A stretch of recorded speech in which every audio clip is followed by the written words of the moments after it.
ان ھذا القرآن یہدی للتی ہی اقوم، یہ قرآن مجید کی آیت ہے اور اس آیت کی ترکیب کیا ہے، آپ نے اس آیت کی ترکیب کو سمجھنا ہے۔ ان حرف مشبہ بالفعل، جس پر حرف مشبہ بالفعل داخل ہو تو آگے اس کا اسم ہوگا اور خبر ہوگی۔ تو ان حرف مشبہ بالفعل ہے ہمارے پاس،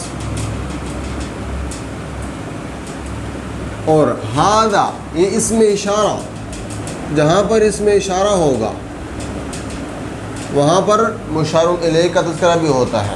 ھذا اسم اشارہ، القرآن یہ مشار الیہ بن جائے گا۔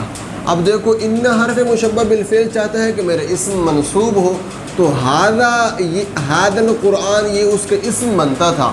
تو آپ نے پڑھا ہے کہ اشارہ مشار الیہ کا اعراب ایک ہوتا ہے، تو ھذا بھی یہ محل المنصوب، چونکہ یہ مبنی ہے اس لیے ھذا پڑھ رہے ہیں، ھذا بھی محل المنصوب ہے، جس وقت ھذا محل المنصوب ہے تو القرآن کے اوپر بھی وہی اعراب آئے گا، القرآن میں کیا ہوگا، منصوب ہوگا۔ تو اشارہ مشار الیہ مل کر یہ ان کیا بن جائے گا، اسم بن جائے گا۔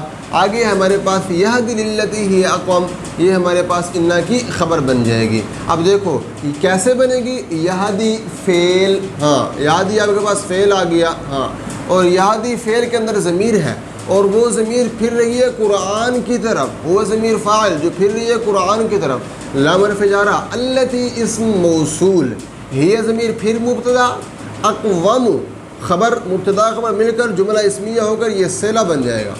التی اسم موصول کا، اب صلہ موصولہ مل کر یہ مجرور ہو جائے گا لام حرف جار کا۔ اب جار مجرور مل کر متعلق ہو جائیں گے یہدی فعل کے، فعل اپنے فاعل سے مل کر، متعلق سے مل کر جملہ، متعلق سے مل کر جملہ فعلیہ خبریہ ہو کر یہ پھر خبر بن جائے گا ان کی، ان اپنے اسم اور خبر سے مل کر جملہ اسمیہ خبریہ ہو جائے گا۔